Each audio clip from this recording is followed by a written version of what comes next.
عليكم ورحمة الله وبركاته. بسم الله والحمد لله والصلاة والسلام على رسول الله.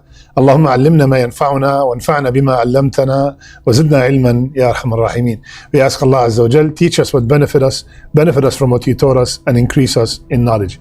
My dear, beloved, respected brothers and sisters, I ask Allah subhanahu wa ta'ala to protect me and you from any harm. Ameen ya Allah. Today we have another episode of JAR, just a reminder, and these reminders are for myself and to all my beloved brothers and sisters. If you were told that President so-and-so or King so-and-so or the Army General so-and-so, he is the one who's going to protect you, he is the one who's going to be your guardian, you will feel at ease and you will feel very comfortable. How can I make Allah my wali? How can I make Allah my wali? How can I become one of the awliya of Allah subhanahu wa ta'ala? Now, if you look in the Quran on the translation of the word wali, most of the translations have translated it into friend. But honestly, that is not the complete meaning of wali. One of the meanings of wali is a friend, but wali is way more than a friend.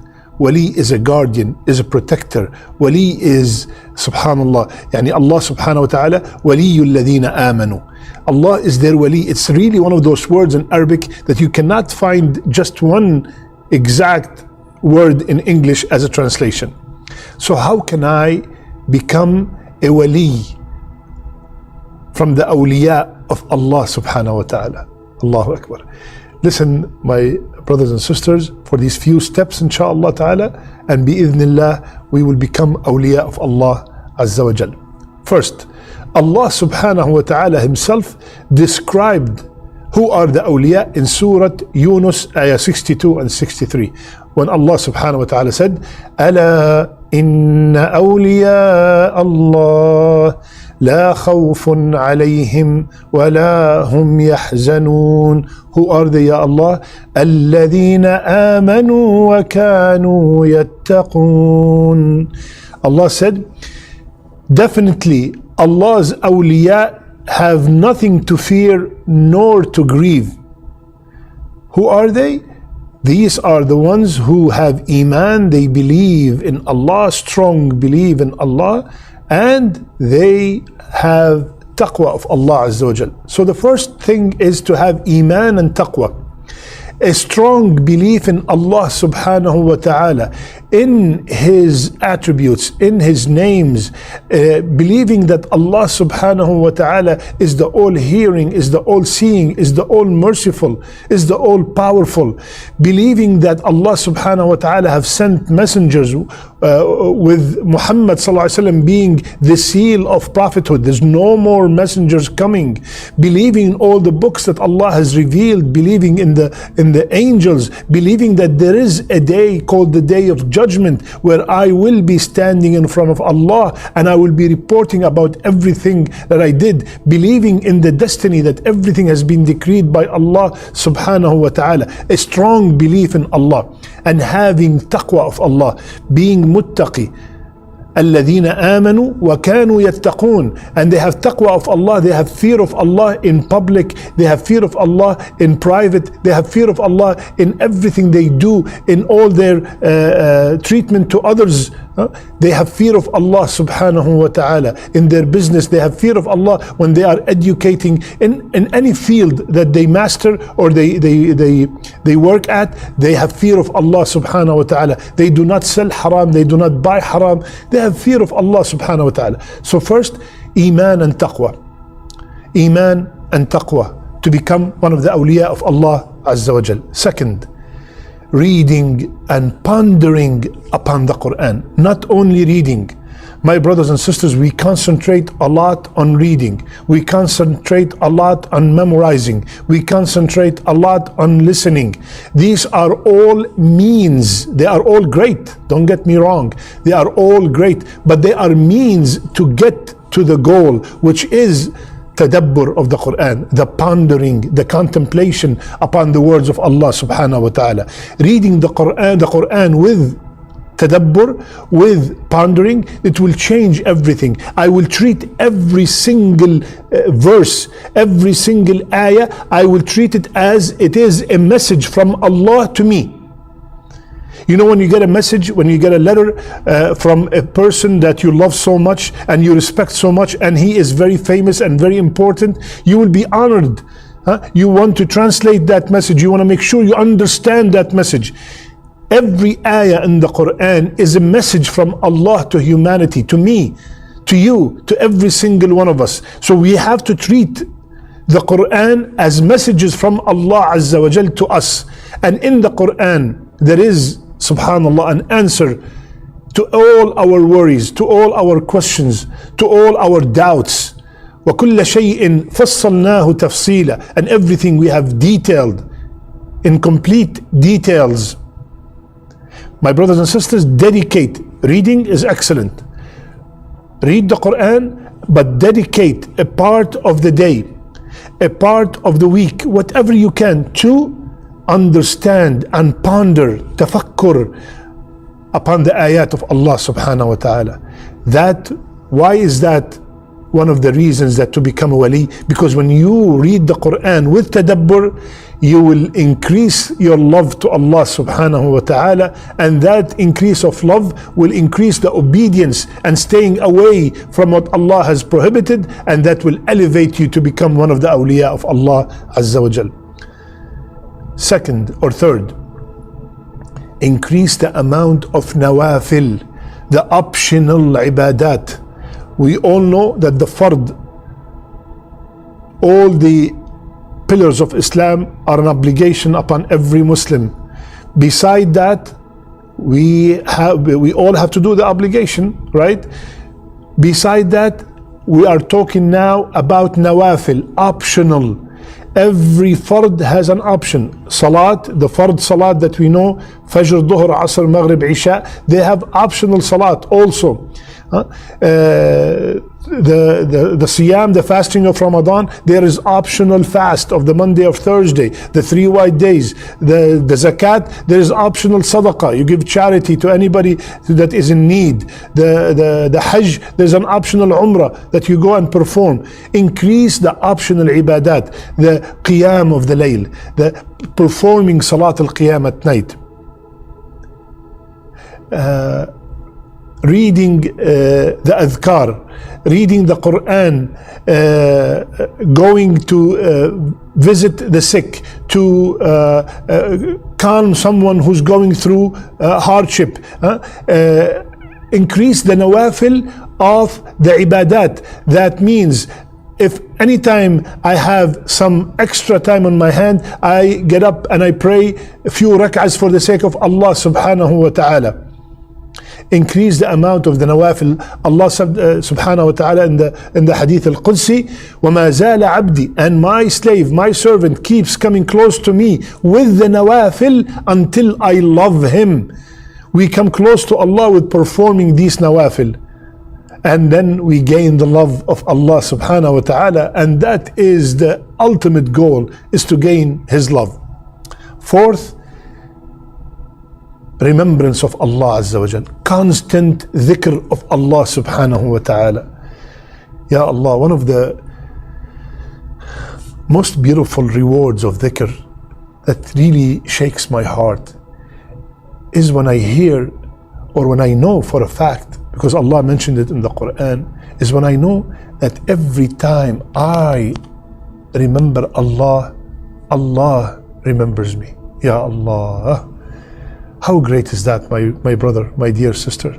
Allah remembers you just because you constantly remembered Him. Subhanallah, walhamdulillah, wa la ilaha illallah, Allahu Akbar, la hawla wa la quwwata illa billah. Rasulullah ﷺ said in the hadith in Bukhari, سبق المفردون, سبق المفردون. The mufarridun have passed everybody. They said, Ya Rasulullah, who are the mufarridun? قال الذاكرون الله كثيرا والذاكرات. The ones, the male and female Muslims that constantly remember Allah Azza wa Jal. Remembrance of Allah subhanahu wa ta'ala. Yeah. And Allah subhanahu wa ta'ala told us in the Hadith al-Qudsi, when we remember Him in a private place or in a public place, He remember us in a place that is better, in a gathering that is better. Allahu Akbar. فَاذْكُرُونِي أَذْكُرْكُمْ. Remember me, I remember you. And the reward of dhikr is immense. And we have mentioned series, a lot of videos about the importance of dhikr and the reward of dhikr. For example, saying Subhanallah 100 times, 1,000 hasana. Saying Subhanallah wa bihamdih 100 times, all minor sins are forgiven. Subhanallah walhamdulillah wa la ilaha illallah wallahu akbar will eliminate all the sins, just like the leaves fall from the branches of the tree. Subhanallah. So many rewards of dhikr. Keep the remembrance of Allah on your tongue constantly. The sayings of the morning, they are protection, they are shield from jinn, from sihr. We have so many people complaining about black magic and our evil eye. Make it constant on a daily basis. This is one of your regular routine, to remember Allah, to say the adhkar of the sabah and the adhkar of the masa, the evening and the morning adhkar. The best time for the morning adhkar is after fajr, between fajr and shuruq, and you still have the time to do it up to dhuhr. And the best time for the adhkar of the masa, the evening ones, is between asr and maghrib, and you still have till isha, or the whole night if you forgot. So please make that as a part of your daily routine. Fifth, favoring what Allah loves over what you love. Favoring what Allah loves over what you love will make you from the Awliya of Allah. At 5 o'clock in the morning, me and you love to sleep. And Allah at that time loves us to get up and perform the Fajr prayer. I get up with energy because I want to do what Allah loves. I want to put the things that Allah loves ahead of what I love. I love to have money. All of us, we love to save money and have a lot of money. And Allah loves the one who give in charity. So I give in charity because Allah loves it. Even though I love to save money, to have more money, but because Allah loves something else, I will favor what Allah loves over what I love. I love to sit down and watch shows and watch this and play games, and Allah subhanahu wa ta'ala loves the one who read the Quran, who sit down in a halaqah, in a class and learn. I will dedicate some time to go and sit in a class or watch a clip on YouTube, just like you are doing right now. May Allah make you from the people that He loves. Ameen Rabbil Alameen. So I put what Allah loves ahead of what I love. Last one, having the heart live by Allah's names and attributes. Having the heart live by Allah's names and attributes. What does that mean? That means when I know that Allah subhanahu wa ta'ala is Al-Sami', my heart will live by that name, that Allah is the all-hearing. If I backbite, He's going to hear me. When the heart lives by the name of Allah, Al-Basir, the all-seeing, this heart will prevent the body, prevent the person from looking at haram, because he knows that Allah is watching. He is living by the name Allah, Al-Basir. When I know that Allah subhanahu wa ta'ala is Al-Alim, He's the all-knowing, He is Al-Wakil, I will put complete trust in Him. When I know that Allah subhanahu wa ta'ala is Alim al-Ghayb wa shahada, He's the one who knows the unseen, I have no fear whatsoever, that I completely trust Allah in all my affairs. I live by Allah. When I know that Allah subhanahu wa ta'ala is Al-Qadir, when my heart believes that Allah is Al-Qadir, He's capable of doing anything, then my dua will completely change. I will ask with certainty. I will ask with yaqeen that Allah will answer. When I know that Allah's name is Al-Mujib, the one who answers, my dua will be completely different. When I know that Allah subhanahu wa ta'ala is Arham al-Rahimin, He's the all merciful, I know that this hardship that I'm going through is for my own good. So the heart living by the attributes of Allah subhanahu wa ta'ala. And if you put all these 6 things we mentioned, my brothers and sisters, bi'idhnillah, we will become from the Awliya of Allah subhanahu wa ta'ala. Iman and taqwa, reading the Quran and pondering upon its ayat, increasing the amount of nawafil, remembering Allah abundantly, favoring what Allah loves over what I love, and having the heart live by Allah's names and attributes. I ask Allah Azza wa Jal to make me and you from His awliya. And I ask Allah subhanahu wa ta'ala to make us from the people who listen and apply. I love you all for the sake of Allah. Subhanakallahumma bihamdik. Nashhadu an la ilaha illa ant. Nastaghfiruka wa natubu ilayk.